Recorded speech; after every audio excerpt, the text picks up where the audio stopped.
Bom dia, boa tarde, boa noite, boa madrugada. Independente da hora que você está assistindo, seja bem-vindo.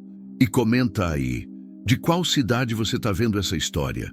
O sol nascia devagar sobre o cerrado quando abri a porteira principal da fazenda.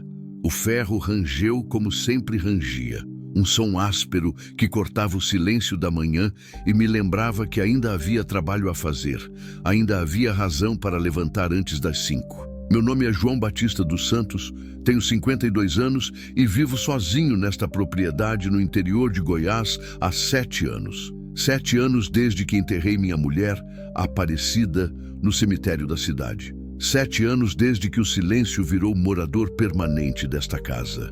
A fazenda São Benedito tem 240 hectares de terra vermelha, pasto que já foi próspero e 3 galpões que hoje guardam mais vento do que grão. Quando Aparecida estava viva, este lugar fervilhava. Ela cuidava das galinhas, do jardim, da horta. Cantava enquanto estendia roupa no varal. Sua voz ecoava pelos corredores da casa, preenchendo cada canto com vida. Agora só escuto o rangido das tábuas soltas no telhado e o barulho das janelas batendo quando o vento sopra forte. Caminhei até o curral, onde 3 vacas me esperavam para a ordenha matinal. Suas tetas estavam cheias, os olhos mansos me acompanhavam enquanto eu preparava o balde. Minha mão direita, calejada pelos anos de trabalho, seguia o movimento automático de sempre. Esguichos ritmados de leite batendo no fundo do balde de alumínio. O gado diminuiu ao longo dos anos. Vendi a maioria depois do funeral. Não conseguia mais cuidar de tudo sozinho e também não via sentido em manter o rebanho inteiro. Para que tanto leite se só eu bebia? Para que tanta carne se minha mesa comportava apenas um prato? Terminada a ordenha, levei o leite para a cozinha. A geladeira velha roncava no canto como um animal cansado. Esquentei café no fogão a lenha. O mesmo fogão onde Aparecida fazia seus bolos de fubá nas tardes de domingo. O cheiro do café se misturava com o aroma de madeira queimada, criando aquela atmosfera que me acalmava e me entristecia ao mesmo tempo. Sentei na varanda da frente com a caneca nas mãos. Dali, conseguia ver a estrada de terra que levava à cidade, a 15 quilômetros de distância. Poucas vezes por semana, passava algum carro levantando poeira vermelha. Na maioria das vezes, eram os vizinhos mais próximos. Seu Antônio, que morava a 5 quilômetros daqui, ou Dona Conceição, que sempre acenava quando passava de bicicleta. O sol já estava mais alto quando terminei o café. Era segunda-feira, dia de ir à cidade, comprar mantimentos e pagar algumas contas. A caminhonete F1000 azul estava estacionada ao lado da casa, coberta pela poeira dos últimos dias. A Aparecida sempre reclamava da sujeira que eu trazia para dentro de casa depois das viagens à cidade. Agora, a poeira se acumulava em tudo e não havia mais ninguém para reclamar. Liguei o motor. Ele tossiu algumas vezes antes de pegar. Precisa de revisão, pensei, mas era só mais uma coisa na lista de tarefas que eu vinha adiando. Saí pela porteira principal e peguei a estrada de chão batido que serpenteava entre os pastos abandonados e as cercas que precisavam de conserto. Era uma manhã comum de julho. O ar seco do cerrado entrava pelas janelas abertas da caminhonete, trazendo cheiro de capim queimado pelo sol e poeira que grudava na garganta. O rádio tocava música sertaneja antiga, Tonico e Tinoco cantando sobre amores perdidos e saudades que não passam. Desliguei. Não precisava de mais melancolia naquela manhã. A estrada estava esburacada como sempre. Desviei de alguns buracos maiores, mas a suspensão da caminhonete reclamava a cada solavanco. Era assim há meses. A prefeitura prometia melhorias, mas promessa de político é que nem chuva em tempo de seca. Sempre anunciada, raramente cumprida. Passei pela propriedade do seu Antônio. A casa dele ficava uns 100 metros da estrada, cercada por pés de manga e um jardim que a esposa cuidava com carinho. Acenei automaticamente, mesmo sabendo que provavelmente não havia ninguém na varanda para retribuir. É costume do interior. A gente sempre acena mesmo para a casa vazia. Mais à frente, a estrada fazia uma curva fechada, contornando um morro coberto de pequi e pau-santo. Era ali que a Aparecida sempre me pedia para diminuir a velocidade. "Devagar, João", ela dizia. "Essa curva é traiçoeira." Diminuí a velocidade mesmo estando sozinho. Alguns hábitos permanecem vivos mesmo depois que quem os ensinou já se foi. A cidade de Águas Claras apareceu no horizonte como sempre aparecia.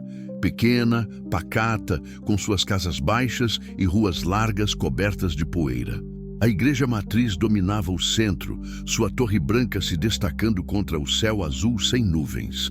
Era lá que eu e Aparecida nos casamos, há 23 anos. Era lá também que ela foi velada numa tarde quente de janeiro. Estacionei em frente ao mercado do Seu Joaquim. O estabelecimento não mudara nada nos últimos anos. As mesmas prateleiras de madeira, o mesmo balcão gasto pelo tempo, a mesma campainha na porta que tocava toda vez que alguém entrava. "Bom dia, João", cumprimentou Seu Joaquim, erguendo os olhos do jornal que lia atrás do balcão. "Como vão as coisas na fazenda?" "Tocando, Seu Joaquim. Devagar, mas tocando." Era sempre a mesma resposta. E ele sempre fazia a mesma pergunta, sabendo que eu responderia a mesma coisa. Fazia parte do ritual de cortesia que mantinha nossa humanidade intacta, mesmo quando não havia muito mais a dizer. Comprei o básico: café, açúcar, sal, óleo, alguns enlatados, sabão em pó. Minha lista de compras havia encolhido drasticamente nos últimos anos. Um homem sozinho não precisa de muito. Aparecida costumava encher 2 carrinhos. Eu mal completava uma sacola. Paguei as contas no banco. Energia elétrica, telefone fixo, que quase não uso, financiamento da caminhonete. O gerente sempre me oferecia empréstimos para melhorar a propriedade, mas eu sempre recusava. Para que me endividar se não tenho planos de expandir nada? Saí da cidade por volta das 10 da manhã.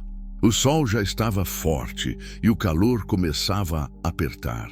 Liguei o rádio novamente. Desta vez, sintonizei uma estação que tocava músicas mais animadas. Precisava de alguma coisa para quebrar o silêncio da volta.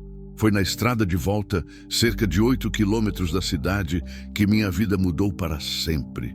Vi primeiro um vulto escuro ao lado da estrada. Um monte de roupa, pensei inicialmente. Alguém deve ter perdido bagagem de cima de algum caminhão. Mas conforme me aproximei, o vulto ganhou forma humana. Era uma pessoa sentada no chão, encostada numa árvore de pequi, com a cabeça baixa e os braços abraçados ao redor dos joelhos. Diminuí a velocidade. No interior, a gente não passa direto quando vê alguém na estrada.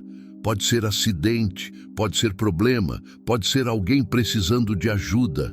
Parei a caminhonete uns 20 metros antes de chegar perto da pessoa. Era uma mulher, jovem, pelos traços que conseguia ver mesmo com a cabeça baixa. Vestia uma calça jeans suja de terra e uma blusa branca rasgada na manga esquerda. Estava descalça.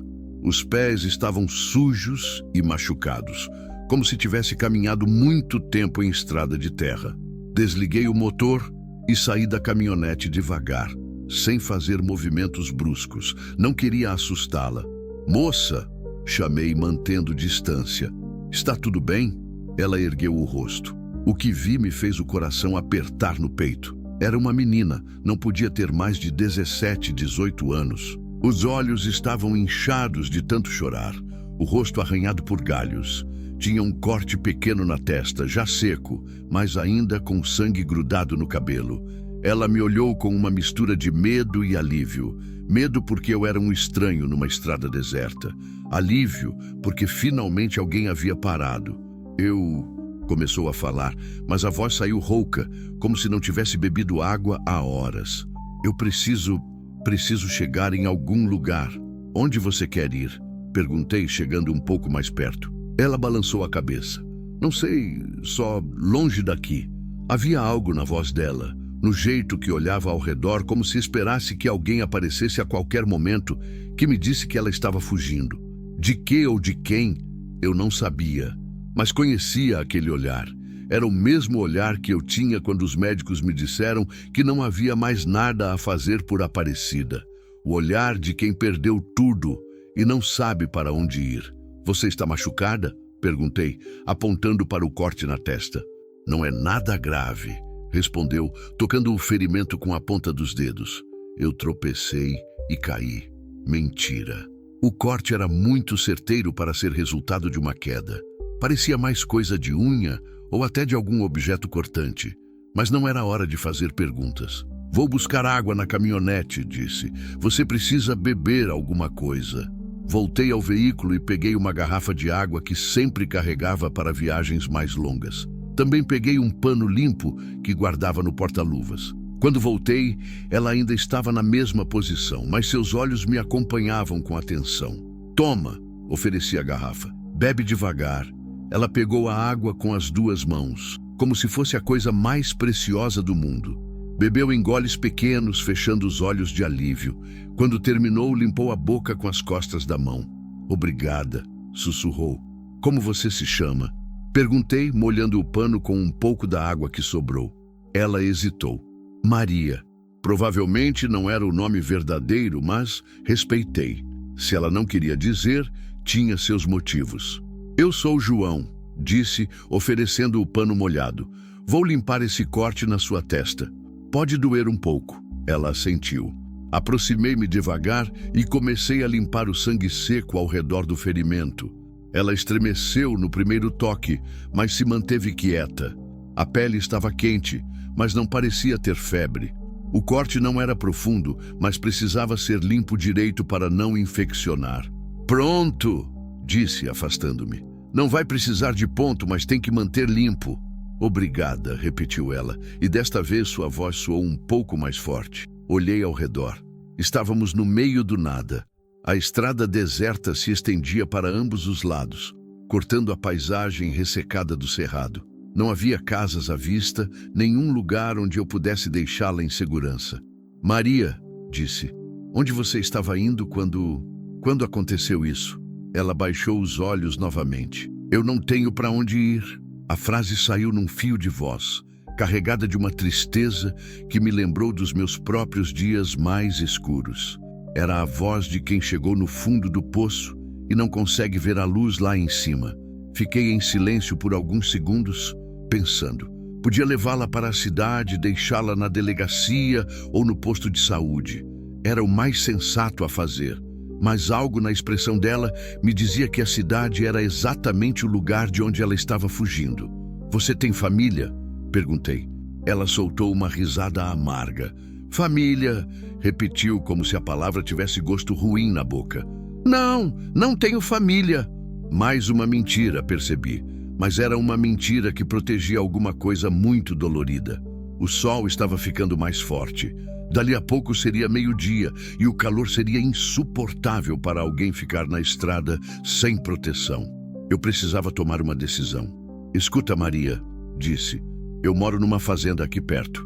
Não é grande coisa, mas tem teto, tem comida, tem um lugar onde você pode descansar e pensar no que quer fazer depois. Se quiser vir comigo, eu te levo. Se não quiser, eu entendo. Mas não posso te deixar aqui sozinha no sol. Ela me olhou nos olhos pela primeira vez desde que eu parara. Havia desconfiança ali, mas também uma fagulha de esperança. Por que você faria isso? Perguntou. Você nem me conhece. Era uma boa pergunta. Por que eu estaria disposto a levar uma estranha para minha casa? Alguém que claramente estava em fuga, que provavelmente trazia problemas? A resposta veio antes mesmo que eu pensasse nela. Porque todo mundo merece um lugar para descansar quando o mundo vira de cabeça para baixo, disse. E porque eu sei como é estar perdido. Ela ficou me olhando por um longo momento. Depois, assentiu devagar. Tá bom, sussurrou. Eu vou com você. Ajudei Maria a se levantar. Ela estava fraca. As pernas tremeram um pouco quando ficou de pé. Apoiei seu braço e a guiei até a caminhonete. Abri a porta do passageiro e esperei ela se acomodar antes de fechar. Durante o trajeto até a fazenda, nenhum de nós falou muito. Ela olhava pela janela, vendo a paisagem do cerrado passar devagar. Eu respeitei seu silêncio. Sabia que às vezes as palavras machucam mais do que curam e que há momentos em que a presença silenciosa de alguém vale mais que 1000 perguntas. Quando chegamos à porteira da São Benedito, ela endireitou o corpo na cadeira, prestando atenção aos detalhes da propriedade. Via os pastos meio abandonados, os galpões vazios, a casa simples de tijolos com varanda na frente. Não era uma fazenda próspera, e isso ficava evidente para qualquer olhar atento. "É aqui", disse, desligando o motor na frente da casa. Ela desceu da caminhonete devagar, ainda se apoiando na porta. Olhou ao redor com curiosidade, mas sem fazer comentários. Caminhamos até a varanda onde Aparecida costumava receber as visitas. "Entra", disse, abrindo a porta da frente. "Vou te mostrar onde você pode ficar." A casa por dentro era simples, mas limpa. Sala pequena com sofá de tecido florido, mesa de centro de madeira, televisão antiga num canto. A cozinha ficava nos fundos, integrada com a área de jantar. 2 quartos e um banheiro completavam a construção. Levei Maria até o quarto de hóspedes. Na verdade, o quarto que seria do filho que eu e Aparecida nunca conseguimos ter. Tinha uma cama de solteiro, um guarda-roupa pequeno e uma janela que dava para o quintal dos fundos. "Pode ficar aqui", disse. "O banheiro é ali do lado. Tem toalha limpa no armário." Ela entrou no quarto e se sentou na beirada da cama, como se testasse se era real. "Obrigada", disse pela 3ª vez naquele dia. "Você deve estar com fome", falei. "Vou preparar alguma coisa para o almoço." Voltei para a cozinha e comecei a mexer nos armários. Não tinha muito para oferecer. Arroz, feijão, alguns ovos, linguiça defumada que eu mesmo fazia. Decidi fazer um almoço simples, mas nutritivo. Ela claramente não comia há horas, talvez até há dias. Enquanto o feijão cozinhava no fogão a lenha, ouvi o barulho do chuveiro ligado. Maria havia aceitado minha sugestão de tomar um banho. Isso era bom sinal.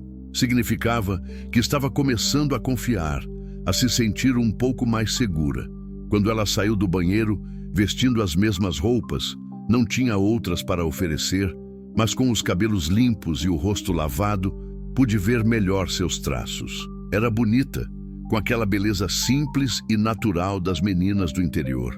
Mas havia algo em seus olhos, uma tristeza profunda que não combinava com a idade. "O almoço está quase pronto", avisei. "Senta aí na mesa." Servi 2 pratos generosos. Arroz soltinho, feijão temperado com linguiça, ovos mexidos e um pedaço de queijo que havia comprado na cidade. Para mim, era uma refeição comum. Para ela, parecia um banquete. Comeu devagar, mas com apetite. Percebi que se controlava para não demonstrar quanta fome tinha. Era orgulhosa, mesmo na vulnerabilidade. "Está gostoso", disse após alguns minutos em silêncio. "Aparecida cozinhava melhor", respondi sem pensar. "Aparecida? Minha mulher. Ela morreu há 7 anos. Maria parou de comer por um momento. "Sinto muito. Já passou", menti. "A gente se acostuma." Ela assentiu, como se entendesse que havia dores que não se explicam com palavras. Terminamos de almoçar em silêncio. Depois ela se ofereceu para lavar a louça, mas recusei. Estava cansada, precisava descansar. Levei-a de volta ao quarto e disse que poderia dormir o quanto quisesse. "João", chamou quando eu já estava saindo do quarto. "Sim? Por que você me trouxe para sua casa? De verdade." E parei na porta pensando na resposta. Poderia dar a mesma explicação de antes, sobre todo mundo merecer um lugar para descansar. Mas ela pedia a verdade e merecia ouvir. "Porque tem 7 anos que eu vivo sozinho nesta casa", disse. "E hoje foi a primeira vez que eu preparei comida para 2 pessoas.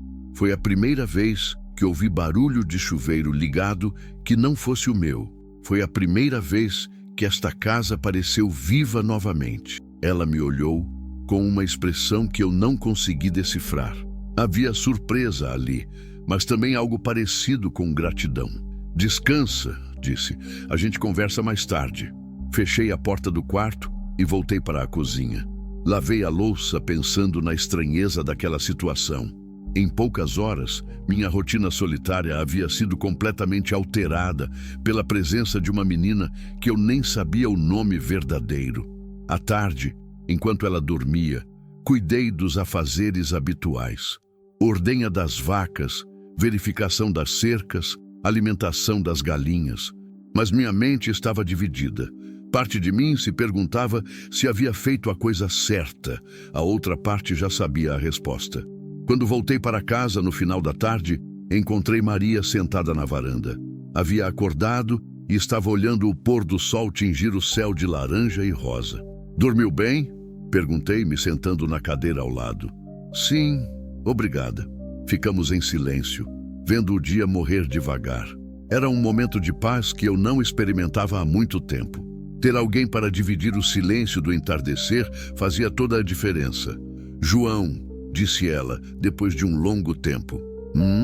Posso ficar aqui por alguns dias? Só até eu decidir o que vou fazer." "Pode ficar o tempo que precisar", respondi sem hesitar. E foi assim que Maria, ou qualquer que fosse seu verdadeiro nome, se tornou parte da fazenda São Benedito. Nos dias que se seguiram, estabelecemos uma rotina silenciosa, mas confortável.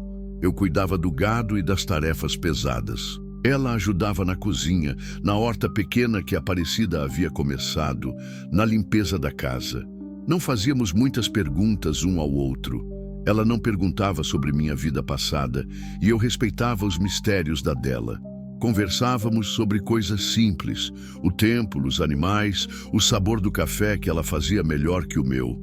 Aos poucos comecei a perceber pequenos detalhes sobre ela. Tinha medo quando ouvia barulho de carro na estrada. Sempre olhava por cima do ombro quando estava no quintal. Às vezes acordava no meio da noite gritando e eu ouvia seus passos inquietos pelo corredor. Uma noite, depois de um pesadelo particularmente intenso, ela apareceu na cozinha onde eu estava tomando café, incapaz de voltar a dormir. "Não consegue dormir também?" perguntou, se sentando à mesa. "Às vezes a noite fica pesada demais", respondi, servindo uma xícara para ela. "Você sonha com ela? Com a Aparecida?"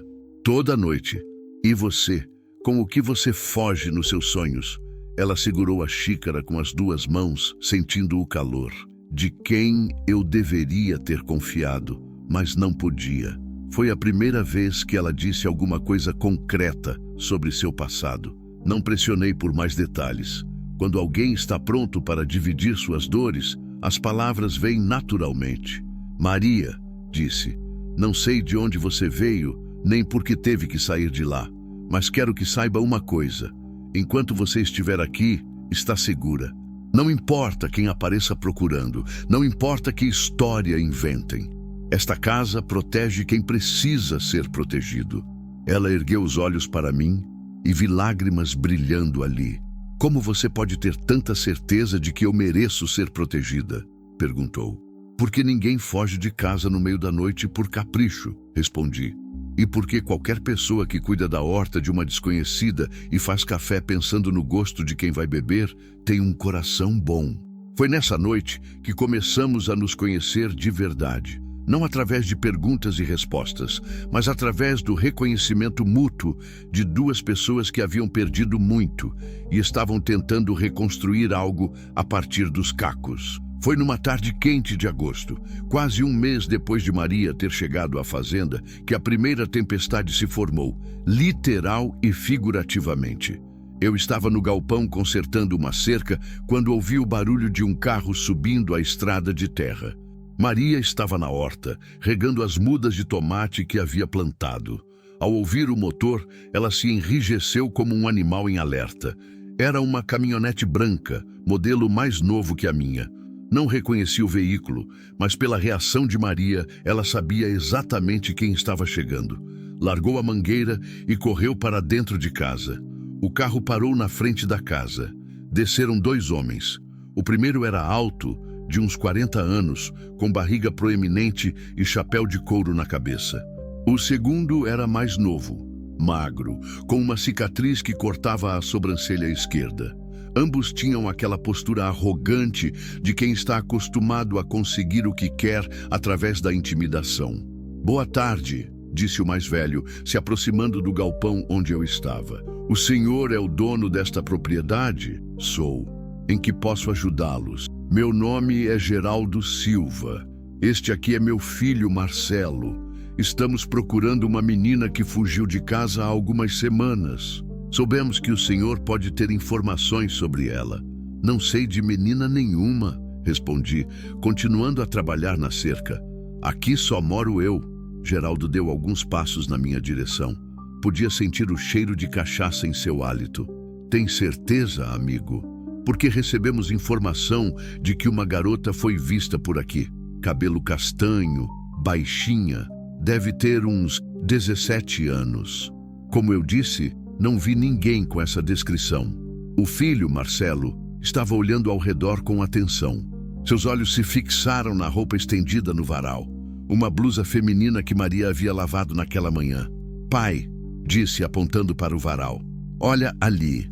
Geraldo seguiu o olhar do filho e sorriu de um jeito que não me agradou nem um pouco. Que roupa bonita, comentou.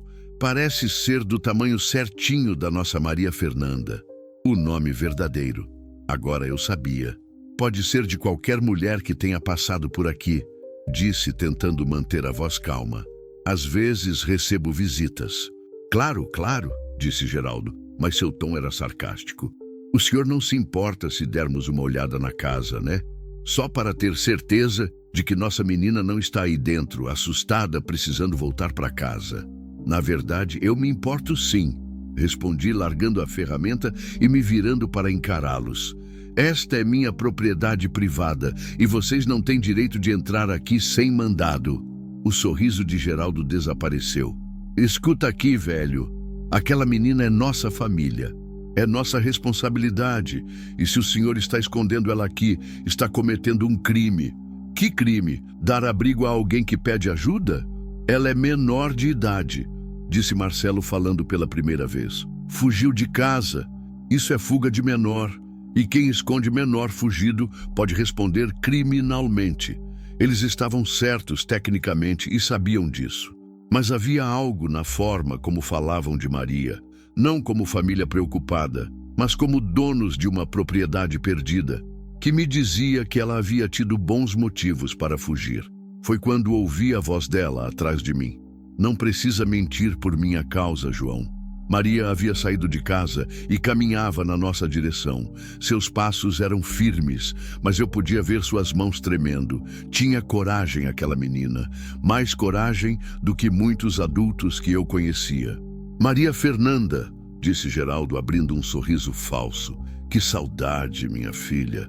Estávamos tão preocupados. Não sou sua filha, ela respondeu parando ao meu lado. E vocês não estavam preocupados. Estavam com raiva porque perderam uma fonte de renda. Maria, disse Marcelo, tentando um tom mais suave, você sabe que não é assim. Você é parte da nossa família. A gente só quer que você volte para casa. Casa? Maria soltou uma risada amarga. Vocês chamam aquilo de casa?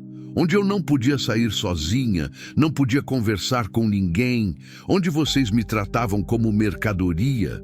Comecei a entender melhor a situação. Maria não havia fugido de uma família comum. Havia fugido de uma situação de exploração, provavelmente envolvendo trabalho forçado ou coisa pior.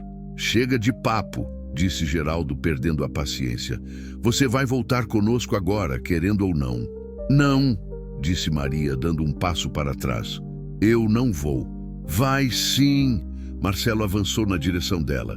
Foi quando me coloquei entre eles. Ninguém vai a lugar nenhum, disse. A menina disse que não quer ir. É direito dela. Sai da frente, velho, rosnou Geraldo. Isso não é problema seu. É problema meu, sim. Enquanto ela estiver na minha propriedade, é problema meu. A tensão no ar era palpável. Geraldo e Marcelo me encaravam com hostilidade crescente. Maria estava atrás de mim e eu podia sentir seu medo mesmo sem olhar para ela. Foi quando o céu, que havia escurecido durante nossa conversa, soltou o primeiro trovão. A tempestade que se aproximava não era só meteorológica.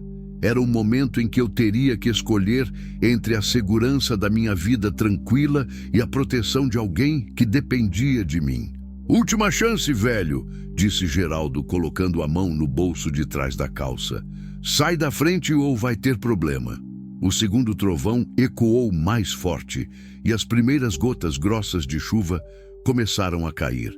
Maria se aproximou mais de mim e eu podia sentir seu corpo tremendo. Não sei se de medo ou de frio. Não vou sair, respondi, mantendo a voz firme apesar do coração acelerado. E se vocês não saírem da minha propriedade agora, vou chamar a polícia. Marcelo riu. Polícia? O telefone mais próximo fica na cidade, a 15 quilômetros daqui, e duvido que essa linha velha funcione com a tempestade chegando. Ele estava certo. Meu telefone fixo sempre falhava quando chovia forte. E meu celular não tinha sinal nesta região. Além disso, continuou Geraldo, a gente conhece o delegado da cidade. Somos pessoas respeitadas por lá. Quem vocês acham que ele vai acreditar? Em 2 comerciantes estabelecidos ou num fazendeiro bêbado que sequestra menores? Eu não sequestrei ninguém, protestei. Não? Então por que ela está aqui há 1 mês e você não comunicou às autoridades? Por que não procurou a família dela? A chuva estava ficando mais forte. Em poucos minutos, seria uma tempestade tropical típica do Cerrado, daquelas que transformam estradas de terra em atoleiros e fazem rios subirem em questão de horas. João, sussurrou Maria atrás de mim, deixa eles me levarem. Não quero que você se machuque por minha causa. Ninguém vai te levar a lugar nenhum, respondi sem tirar os olhos de Geraldo. Escuta a menina, velho, disse Marcelo. Ela sabe qual é a dela. Não precisa complicar as coisas. Foi quando Maria fez algo que ninguém esperava. Deu um passo à frente, ficando ao meu lado em vez de atrás de mim. Vocês querem saber a verdade?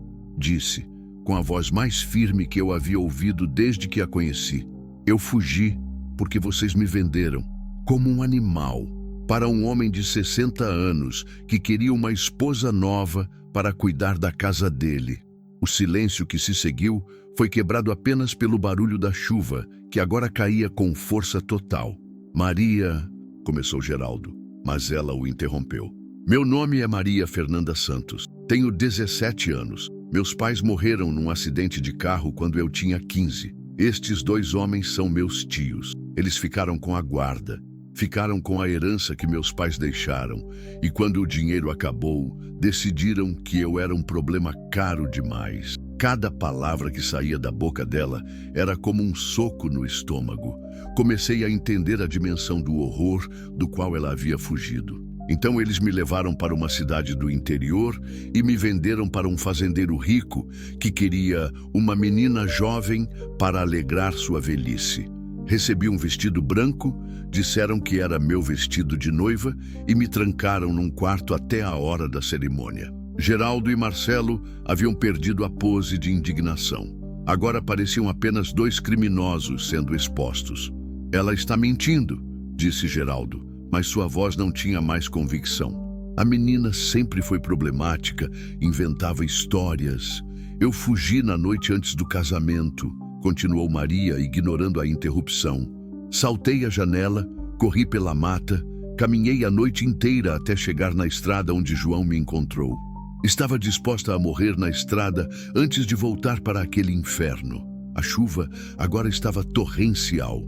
Raios cortavam o céu escuro, iluminando nossos rostos tensos. Eu estava encharcado, mas não sentia frio. Toda a minha atenção estava focada na tensão crescente entre nós. Chega de papo, gritou Marcelo por cima do barulho da tempestade. Vamos levar ela agora, com ou sem a sua permissão. Ele começou a avançar na nossa direção. Foi quando vi Geraldo puxar alguma coisa do bolso, um canivete pequeno, mas com lâmina suficiente para causar dano. Vocês vão se afastar da menina agora, disse ele, apontando a lâmina na minha direção. E vão esquecer que ela esteve aqui. Meu coração disparou. Não era mais apenas uma discussão. Agora havia uma arma envolvida e 2 homens desesperados dispostos a usá-la. João, sussurrou Maria, corre. Deixa eles me levarem e corre. Mas eu não podia correr. Não depois de ouvir a história dela. Não depois de vê-la encontrar coragem para falar a verdade. Não depois de um mês dividindo café, silêncios e a lenta reconstrução de algo parecido com uma família.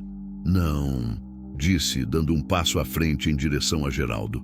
Vocês são dois covardes nojentos que venderam uma menina como se fosse gado e não vão levar ela daqui. João, não! Gritou Maria. Geraldo avançou com o canivete. Eu me esquivei para o lado, mas a lâmina cortou minha camisa e deixou um risco fino no meu braço esquerdo. Não era profundo, mas sangrava. Foi quando aconteceu algo que mudou tudo. Um raio caiu num poste de luz que ficava entre a casa e o galpão. O estrondo foi ensurdecedor e a explosão de luz cegou todos nós por alguns segundos. Quando minha visão voltou, vi Marcelo no chão, atordoado pela onda de choque. Geraldo havia largado o canivete e estava se apoiando na caminhonete desorientado. Maria não perdeu tempo. Correu até onde o canivete havia caído e o pegou antes que Geraldo se recuperasse. Agora vocês vão embora, disse ela, segurando a arma com mãos firmes. E não vão voltar nunca mais. Maria, você não vai ter coragem, começou Geraldo. Coragem? Ela riu, mas não havia humor na risada. Eu tive coragem de pular de uma janela no segundo andar. Tive coragem de andar descalça por 15 quilômetros na escuridão. Tive coragem de contar a verdade, sabendo que vocês poderiam me matar por isso. Vocês acham mesmo que não tenho coragem de me defender? Geraldo olhou para o filho, que ainda estava se levantando do chão. A chuva havia transformado a terra ao redor da casa numa lama vermelha e escorregadia. Sua caminhonete estava atolada. Isso não acaba aqui, disse Geraldo apontando para nós. A gente volta, com mais gente, com autoridades de verdade. Pode voltar, respondi, limpando o sangue do braço. Mas da próxima vez eu vou estar preparado. E tenho amigos na cidade também. Amigos que vão gostar muito de saber que tem gente vendendo menores de idade por aqui. Era blefe parcial. Eu conhecia algumas pessoas na cidade, mas não sabia se elas teriam influência suficiente para enfrentar homens como Geraldo. Mas ele não precisava saber disso. Marcelo ajudou o pai a entrar na caminhonete. O motor gemeu algumas vezes antes de pegar, e as rodas patinaram na lama antes de conseguirem tração. Eles partiram buzinando e jogando lama para todos os lados, mas partiram. Maria e eu ficamos parados na chuva, olhando a caminhonete desaparecer na curva da estrada. Então ela largou o canivete e começou a chorar, um choro profundo e liberador de quem acabara de enfrentar seus demônios e descobrira que era mais forte do que imaginava. Eu a abracei ali mesmo, debaixo da tempestade, e deixei que ela chorasse. Porque, às vezes, as lágrimas são a única forma que a alma encontra de se limpar depois de carregar tanto peso por tanto tempo. Acabou, sussurrei no ouvido dela. Acabou, Maria. Eles não vão te levar nunca mais. E se eles voltarem? Perguntou ela entre soluços. Se voltarem, a gente enfrenta juntos, respondi. Ninguém mais vai te tratar como propriedade. Eu te prometo. Entramos na casa encharcados e tremendo, não só de frio, mas de tudo o que havia acontecido. Mas havia algo diferente agora. A verdade estava exposta. Os fantasmas que perseguiam Maria tinham nomes e rostos e haviam sido confrontados. Pela primeira vez em um mês, quando ela me olhou, não vi medo em seus olhos. Vi gratidão, alívio e algo mais. Vi o reconhecimento de alguém que encontrou uma família verdadeira no lugar mais improvável. Os dias que se seguiram à tempestade foram de tensão constante. Maria e eu sabíamos que Geraldo e Marcelo poderiam voltar a qualquer momento, possivelmente com reforços. Eu mantinha uma espingarda de caça carregada ao lado da cama e havia pedido para seu Antônio, meu vizinho mais próximo, ficar de olho em movimentos estranhos na região. Maria havia mudado depois daquela noite. Não era mais a menina assustada que eu encontrara na estrada. Havia algo de determinado em seu jeito de andar, na forma como olhava de frente para as coisas. Enfrentar seus algozes havia despertado uma força que ela não sabia que possuía. Numa manhã de quinta-feira, uma semana depois da visita dos tios, eu estava no curral quando ouvi o barulho conhecido de um motor subindo a estrada. Meu corpo se enrijeceu automaticamente, mas quando olhei na direção do som, reconheci a Kombi branca do Padre Antônio, da cidade. Padre Antônio era um homem de uns 60 anos, cabelos grisalhos e uma bondade genuína que transparecia em tudo o que fazia. Conhecia minha família há décadas, havia celebrado meu casamento com Aparecida e também seu funeral. João, chamou, descendo da Kombi com um sorriso. Como vai, meu filho? Padre, cumprimentei, indo ao seu encontro. Que surpresa! O que o traz aqui? Vim fazer uma visita pastoral, disse ele, mas algo em seus olhos me dizia que havia mais coisa envolvida. Soube que você tem recebido visitas aqui na fazenda. Meu estômago se contraiu. Se o padre havia ouvido alguma coisa, significava que Geraldo estava espalhando sua versão da história pela cidade. Depende de que tipo de visita o senhor está falando, respondi cautelosamente. João, disse o padre, colocando uma mão em meu ombro, me conhece há quantos anos? Você acha que eu viria aqui para te julgar ou causar problema? Tinha razão. Padre Antônio sempre fora uma pessoa em quem se podia confiar. Se havia vindo até a fazenda, era porque queria ajudar. Entra para casa, disse. Vamos conversar direito. Entramos na sala, onde Maria estava costurando um rasgo na cortina da cozinha. Quando viu o padre, se levantou rapidamente, com o rosto tenso de preocupação. Maria, disse, este é o Padre Antônio. Padre, esta é Maria Fernanda. Muito prazer, minha filha, disse o padre, estendendo a mão para ela. Não precisa ter medo, vim aqui como amigo. Maria apertou a mão dele hesitante, mas não disse nada. Senta aí, padre, ofereci. Vou fazer um café. Deixa que eu faço, disse Maria rapidamente saindo para a cozinha. Quando ficamos sozinhos, Padre Antônio foi direto ao ponto. João, ontem apareceram 2 homens na igreja dizendo que você está mantendo uma menor de idade aqui na fazenda contra a vontade da família dela. Eles queriam que eu conversasse com você, tentasse te convencer a fazer a coisa certa. Suspirei. Era exatamente o que eu temia. E o senhor acredita neles? Perguntei.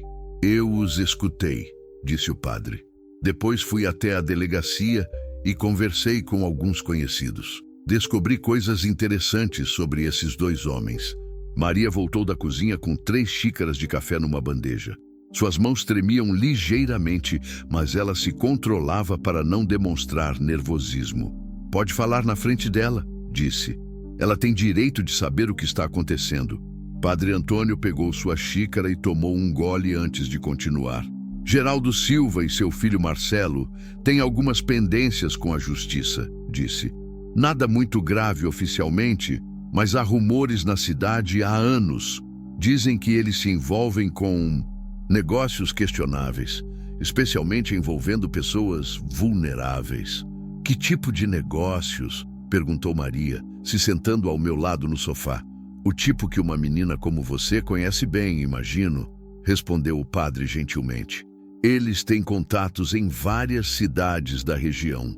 Sempre aparecem com jovens que dizem ser sobrinhas ou agregadas, mas que nunca ficam muito tempo no mesmo lugar.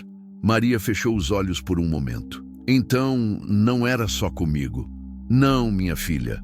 Você provavelmente não foi a primeira, nem seria a última. Padre, disse, Maria me contou o que aconteceu com ela, como os tios a venderam para um fazendeiro, como ela fugiu. É verdade? Acredito que sim, respondeu ele. E acredito também que vocês estão em perigo. Homens como Geraldo não desistem facilmente, especialmente quando alguém os desafia publicamente como vocês fizeram. O que o senhor acha que devemos fazer? Perguntei. Padre Antônio ficou pensativo por alguns momentos. Bem, disse finalmente, Maria é menor de idade. Tecnicamente precisaria estar sob a guarda de um responsável legal. Como os pais morreram e os tios claramente não são adequados para o cargo, seria necessário que alguém assumisse essa responsabilidade. Como? Perguntou Maria. Existem algumas opções legais, explicou o padre. guarda temporária, adoção ou casamento. A palavra ficou no ar como uma pergunta não formulada. Casamento? Repeti. Se Maria se casasse com alguém de confiança, se tornaria emancipada legalmente. Não seria mais considerada menor sob a guarda de ninguém. Geraldo e Marcelo perderiam qualquer direito legal sobre ela. Olhei para Maria.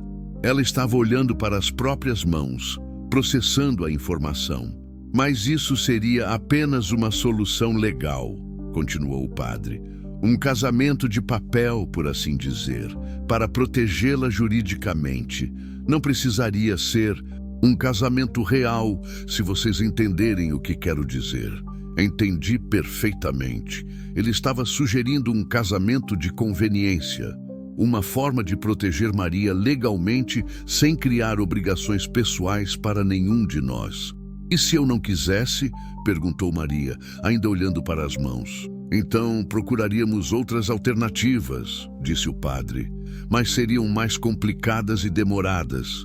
E enquanto isso, vocês continuariam vulneráveis. Preciso pensar, disse ela. Claro, respondeu Padre Antônio. É uma decisão importante, mas não demorem muito. Tenho a impressão de que Geraldo não vai esperar para tomar uma atitude. Como se tivesse invocado o demônio ao pronunciar seu nome. Ouvimos o barulho de carros subindo a estrada. Não era um carro, eram vários. Padre Antônio se levantou e foi até a janela da frente. São 4 carros, disse. Um deles é uma viatura da polícia. Meu sangue gelou. Geraldo havia cumprido sua ameaça. Tinha voltado com autoridades. Maria, disse rapidamente, vai para o quarto e fica lá até eu chamar. Não sai, não importa o que você escute. Não vou me esconder, respondeu ela se levantando. Se ele trouxe a polícia, vou falar com eles. Maria, não, João, eu não vou mais fugir. Cansei de ter medo. Os carros pararam em frente à casa. Além da viatura, havia a caminhonete de Geraldo, um Corolla preto que eu não reconheci e um caminhão velho com 3 homens na carroceria. Desceram 8 pessoas no total. Geraldo, Marcelo, 2 policiais, um homem de terno que parecia ser algum tipo de oficial e os 3 homens do caminhão, claramente capangas contratados para intimidação. Eu, Maria e Padre Antônio saímos na varanda para recebê-los. Boa tarde, disse o homem de terno se aproximando. Sou o Dr. Rodrigo Mendes, promotor público. Recebemos uma denúncia de que há uma menor de idade sendo mantida aqui contra a vontade. Boa tarde, doutor. Rodrigo, disse Padre Antônio se adiantando. Eu sou o Padre Antônio da paróquia de Águas Claras. Posso garantir que não há ninguém sendo mantido contra a vontade aqui. Com todo respeito, padre, disse o promotor. Preciso ouvir isso da própria menina. Maria deu um passo à frente. Eu sou Maria Fernanda Santos, disse com voz firme. Tenho 17 anos e estou aqui por minha própria vontade. Você vê, disse Geraldo apontando para ela, está aí nossa sobrinha. Ela fugiu de casa há mais de 1 mês. Estamos procurando por ela desesperados. É verdade que você fugiu da casa desses homens? Perguntou o promotor. É verdade, respondeu Maria, e tive bons motivos para isso. Que motivos? Maria respirou fundo. Sabia que este era o momento da verdade. Eles me venderam, disse, olhando diretamente para o promotor, como se eu fosse um objeto para um homem que eu nunca tinha visto na vida. Isso é mentira, explodiu Geraldo. A menina sempre foi problemática, inventa histórias. Deixe ela terminar, disse o promotor levantando a mão. Meus pais morreram quando eu tinha 15 anos. Continuou Maria. Eles ficaram com minha guarda e com a herança que meus pais deixaram. Quando o dinheiro acabou, me levaram para uma cidade do interior e me venderam para um fazendeiro que queria uma esposa jovem. Fugi na noite antes do casamento forçado. O promotor olhou para Geraldo com interesse renovado. Isso é uma acusação muito séria, senhorita. Tem como provar? O homem que iam me obrigar a casar se chama Coronel Damasceno, disse Maria. Mora numa fazenda grande perto de Catalão. O casamento seria celebrado na igreja de São José, naquela cidade. O padre de lá deve ter registro de quando marcaram a cerimônia. Vi o rosto de Geraldo empalidecer. Maria estava fornecendo detalhes específicos demais para ser mentira. Doutor, disse Padre Antônio, conheço João há mais de 20 anos. É um homem íntegro, viúvo, que vive sozinho há 7 anos. Se ele acolheu essa menina, foi por caridade cristã, não por malícia. Mesmo assim, disse o promotor, ela é menor de idade, precisa estar sob a guarda de um responsável legal. E está, disse Maria de repente. Todos olharam para ela surpresos. Como assim? Perguntou o promotor. Maria olhou para mim e em seus olhos vi uma determinação que me surpreendeu. João, disse ela, você aceita se casar comigo? O silêncio que se seguiu foi absoluto. Todos estavam olhando para nós, esperando minha resposta. Olhei para Maria. Realmente olhei. Vi a menina assustada que encontrei na estrada. Mas vi também a mulher corajosa que havia enfrentado seus algozes, que havia escolhido a verdade, mesmo sabendo dos riscos, que estava disposta a tomar o destino nas próprias mãos. E vi também algo mais. Vi meses de café dividido, de silêncios confortáveis, de uma casa que voltara a parecer um lar. Vi alguém que me ensinara que o coração pode se reconstruir mesmo depois de quebrado. Aceito, disse. O casamento foi celebrado ali mesmo, na varanda da fazenda, pelo Padre Antônio. Não foi a cerimônia que nenhum de nós havia imaginado para nossas vidas, mas foi verdadeira em sua simplicidade. O promotor aceitou supervisionar o procedimento para garantir que tudo fosse legal. Os policiais serviram como testemunhas oficiais. Até Geraldo e Marcelo tiveram que assistir, impotentes, vendo seus planos desmoronarem. João Batista dos Santos, disse Padre Antônio, você aceita Maria Fernanda Santos como sua esposa para protegê-la, respeitá-la e cuidar dela enquanto vocês dois viverem? Aceito, respondi olhando nos olhos de Maria. Maria Fernanda Santos, você aceita João Batista dos Santos como seu marido para honrá-lo, respeitá-lo e construir uma vida ao lado dele?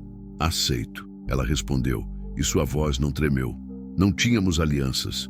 O padre improvisou com 2 anéis que eu e Aparecida usávamos. Uma ironia tocante que só percebi depois. Maria usou o anel de noivado da mulher que eu amara. Eu usei a aliança de casamento que não tirava do dedo há 7 anos. Pelos poderes que me foram conferidos, disse Padre Antônio, eu os declaro marido e mulher. Não houve beijo. Houve um aperto de mãos e um sorriso cúmplice. Era um contrato de proteção mútua, selado com afeto e respeito. Bem, disse o promotor, guardando seus papéis, agora ela é emancipada legalmente. Não há mais questão de menor sob guarda. Geraldo e Marcelo foram embora sem dizer uma palavra. Os capangas que haviam trazido pareciam constrangidos. A polícia partiu depois de tomar nossos depoimentos para um possível processo contra os tios de Maria. Quando finalmente ficamos sozinhos, Maria e eu nos sentamos na varanda, ainda processando o que havia acontecido. E agora? Perguntou ela. Agora vivemos, respondi. Como 2 pessoas que escolheram dividir uma casa e cuidar uma da outra. Você não se arrepende? Perguntou. De ter se casado com uma estranha para salvar a vida dela? Pensei na pergunta. Era uma boa questão. Eu havia me casado com uma menina que conhecia há apenas 2 meses, em circunstâncias extraordinárias, para protegê-la de uma situação desesperadora.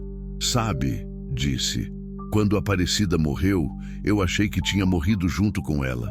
Passei 7 anos vivendo como um fantasma na minha própria vida. Levantava, trabalhava, comia, dormia, mas não estava realmente vivo. Maria me escutava em silêncio. Quando você chegou aqui, esta casa voltou a ter vida.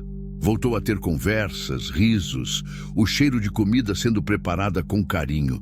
Você me ensinou que é possível recomeçar mesmo quando a gente acha que não sobrou nada para recomeçar. Então você não se arrepende? Me arrependo de ter demorado tanto para entender que às vezes Deus manda anjos disfarçados de pessoas perdidas, respondi.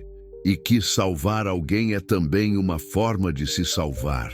Ficamos sentados ali até o sol se pôr, vendo o céu ganhar tons de laranja e rosa.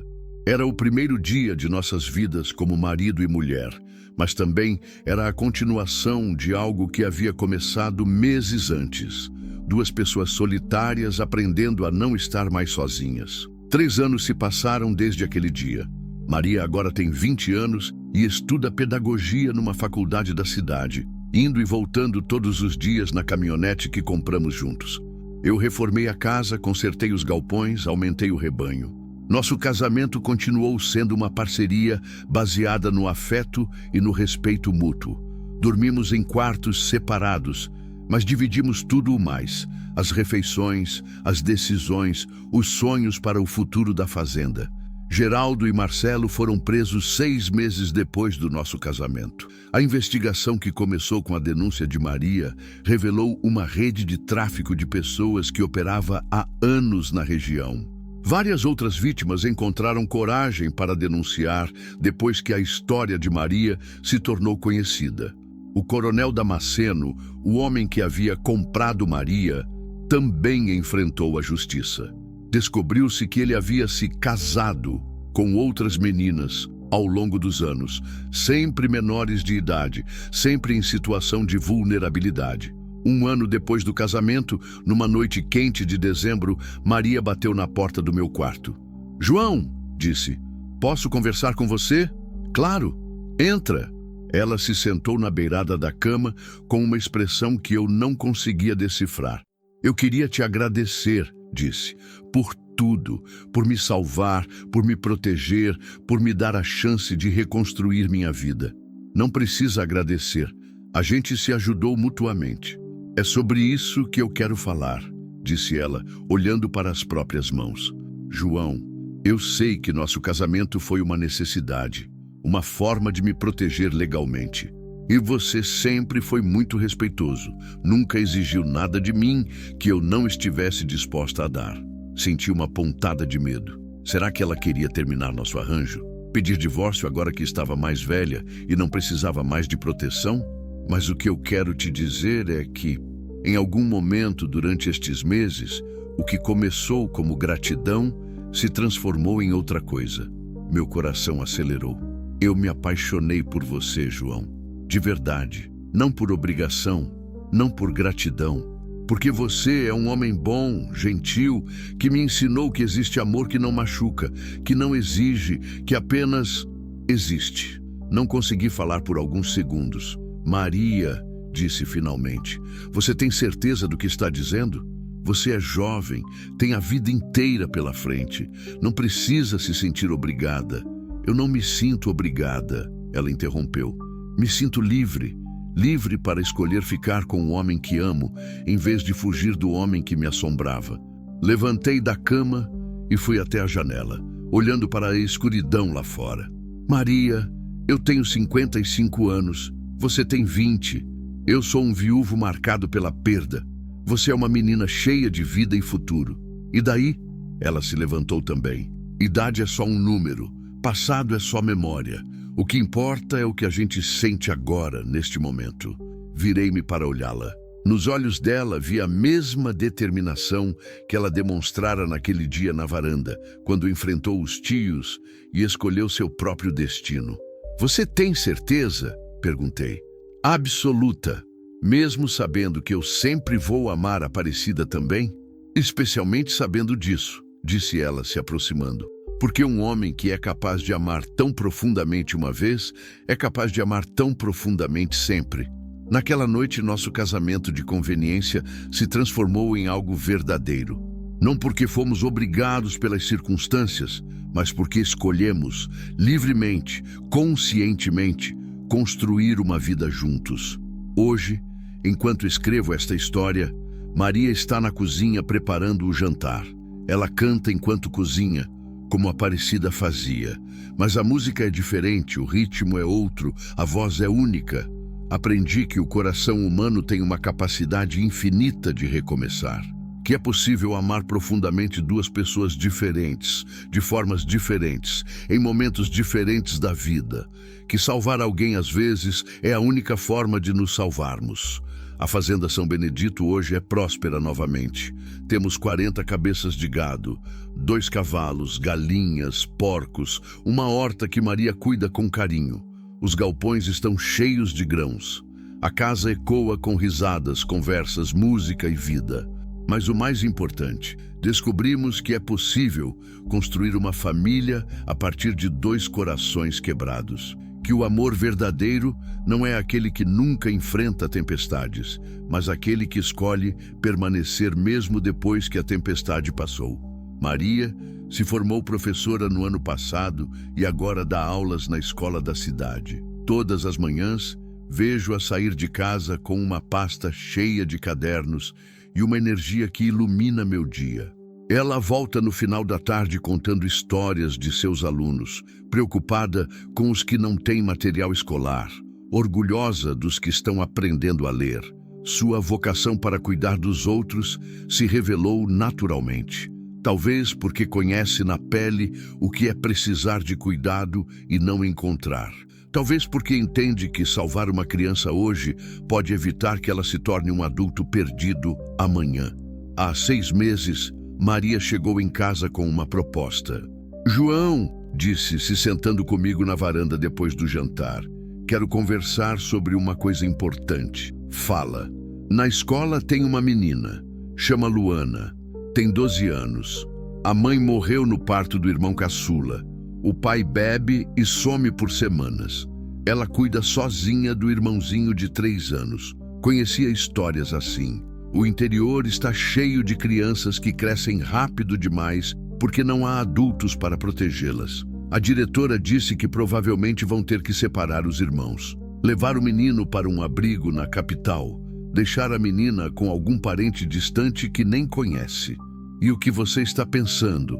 perguntei, embora já suspeitasse da resposta.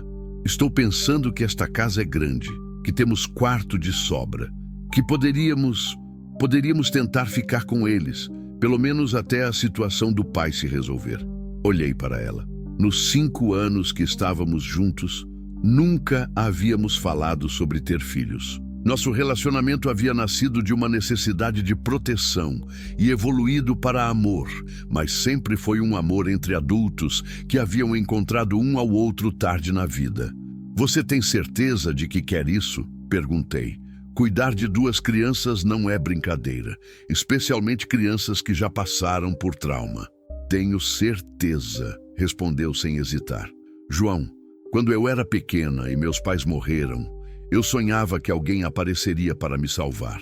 Alguém que me acolheria como filha, não como problema a ser resolvido. E em vez disso você encontrou os tios." "Exato, mas agora posso ser para essas crianças o que eu gostaria que alguém tivesse sido para mim." A proposta mexeu comigo. Aos 58 anos, eu seria pai, não biológico, mas no sentido que realmente importava. Alguém disposto a proteger, educar, amar, sem condições. "E se der errado?" perguntei. "E se não conseguirmos lidar? E se as crianças não se adaptarem? E se der certo?" Ela rebateu. "E se conseguirmos dar para elas o que ninguém mais conseguiu?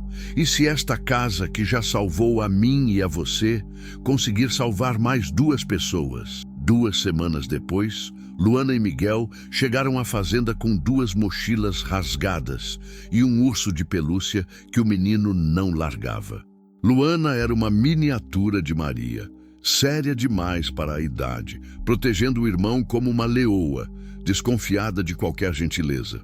Miguel era uma criança normal de 3 anos, mas carregava a marca da fome nos olhos grandes e no corpo miúdo. Falava pouco, chorava pouco, como se tivesse aprendido que não adiantava pedir nada. Os primeiros meses foram difíceis. Luana testava constantemente nossos limites, esperando que fizéssemos alguma coisa que confirmasse que não éramos confiáveis. Miguel fazia xixi na cama todas as noites e acordava gritando de pesadelos. Mas Maria tinha uma paciência infinita. Todas as noites contava histórias para Miguel até ele dormir. Todas as manhãs ajudava Luana com a lição de casa sem pressionar. Cozinhava os pratos que eles gostavam, deixava a luz acesa no corredor para eles não terem medo, mostrava onde ficava tudo na casa para que se sentissem em casa também.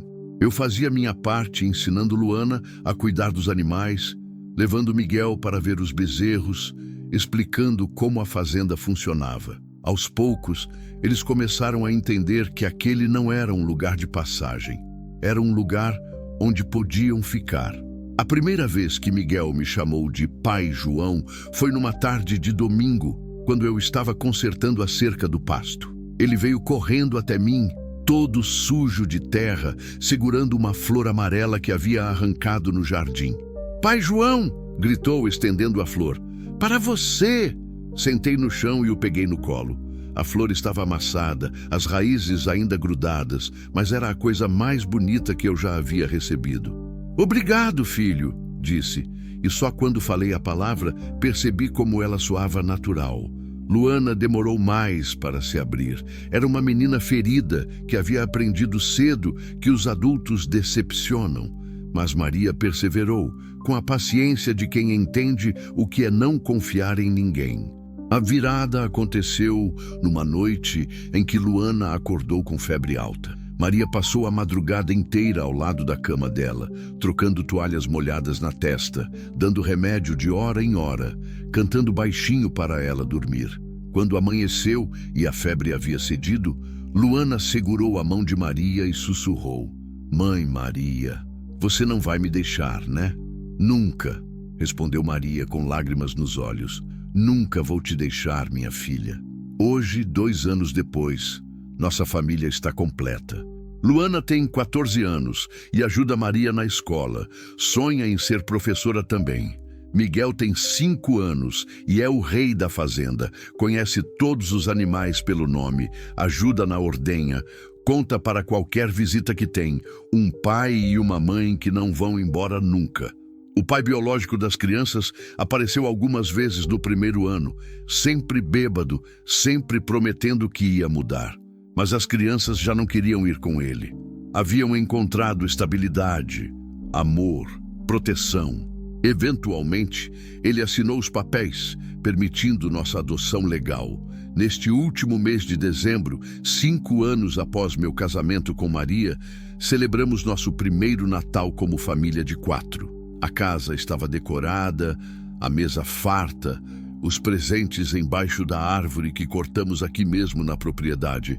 Olhando ao redor da mesa, Maria grávida de 4 meses, nossa primeira criança biológica, Luana contando sobre os planos para o ensino médio, Miguel tentando convencer todo mundo de que merecia mais sobremesa, percebi como a vida pode surpreender.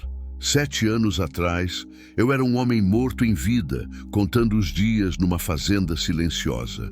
Hoje sou marido, pai, avô antecipado do primeiro neto de Luana, que namora um rapaz da cidade há 2 anos. Provedor de uma família que nem imaginava que poderia ter. Maria, a menina quebrada que encontrei na estrada, hoje é uma mulher forte, mãe amorosa, esposa companheira, professora respeitada. Ela transformou sua dor em propósito, sua vulnerabilidade em força, seu trauma em sabedoria para ajudar outros. Epílogo. Escrevo estas últimas linhas numa madrugada de julho, 7 anos depois daquele encontro na estrada de terra. Maria dorme ao meu lado, a barriga de 7 meses crescendo com nosso filho. No quarto ao lado, Luana e Miguel dormem o sono tranquilo de crianças que sabem que vão acordar no mesmo lugar onde adormeceram. A Fazenda São Benedito não é mais a propriedade meio abandonada de um viúvo solitário. É o lar de uma família que se construiu a partir de encontros improváveis e escolhas corajosas. Aprendi que Deus trabalha de formas misteriosas. Às vezes, ele envia anjos disfarçados de pessoas perdidas numa estrada empoeirada. Às vezes, ele transforma um ato de compaixão numa fonte de renovação. Às vezes, ele usa nossos corações quebrados para ensinar que é possível amar novamente, de forma diferente, mas não menos verdadeira. Maria me ensinou que salvar alguém é também uma forma de se salvar, que uma casa pode voltar a ser um lar quando se enche de amor verdadeiro, que família não é só sangue, é escolha, é compromisso, é acordar todo dia decidindo cuidar uns dos outros. As crianças me ensinaram que nunca é tarde para ser pai, que o amor não diminui quando é dividido, ele se multiplica. que cuidar de alguém mais frágil desperta forças que não sabíamos que tínhamos. E todos eles juntos me ensinaram a lição mais importante, que não há idade para recomeçar. Não há situação tão desesperadora que não possa ser transformada por um encontro genuíno entre pessoas dispostas a se importar uma com a outra. Se você chegou até aqui nesta história, quero que saiba, não importa quão perdido você se sinta, não importa há quanto tempo sua vida parece parada, não importa quantas vezes você já desistiu de acreditar no amor. Sempre há uma estrada de terra em algum lugar. Sempre há alguém precisando ser encontrado. Sempre há a possibilidade de um recomeço. Às vezes, para salvar alguém, precisamos apenas parar a caminhonete e perguntar: está tudo bem? Às vezes, a família que procuramos a vida inteira está esperando numa curva que nunca imaginamos fazer. Às vezes, o final feliz não é o que planejamos, é o que construímos, tijolo por tijolo, dia após dia, com as mãos calejadas pelo trabalho e o coração aberto para o impossível. Hoje, aos 60 anos, não sou o mesmo homem que encontrou uma menina perdida na estrada. Sou alguém melhor. Alguém que entendeu que viver de verdade significa estar disposto a dividir a vida, os fardos, as alegrias, os silêncios e as tempestades. E se um dia você se perder numa estrada empoeirada, lembre-se desta história. Lembre-se de que sempre há alguém disposto a parar, a oferecer água, a dividir o café. Lembre-se de que às vezes o que parece um fim é apenas um novo começo disfarçado. Lembre-se de que o amor verdadeiro não é aquele que nunca encontra obstáculos. É aquele que escolhe permanecer apesar de todos os obstáculos. E lembre-se, principalmente, de que nunca é tarde demais para ser feliz. Nunca é tarde demais para encontrar sua família. Nunca é tarde demais para descobrir que sua vida tem um propósito maior do que você imaginava. A estrada continua, mas agora eu não viajo mais sozinho. E esta, amigos, é a diferença que um encontro pode fazer na vida de uma pessoa. A diferença entre existir e viver, entre sobreviver e prosperar, entre estar sozinho e estar em casa.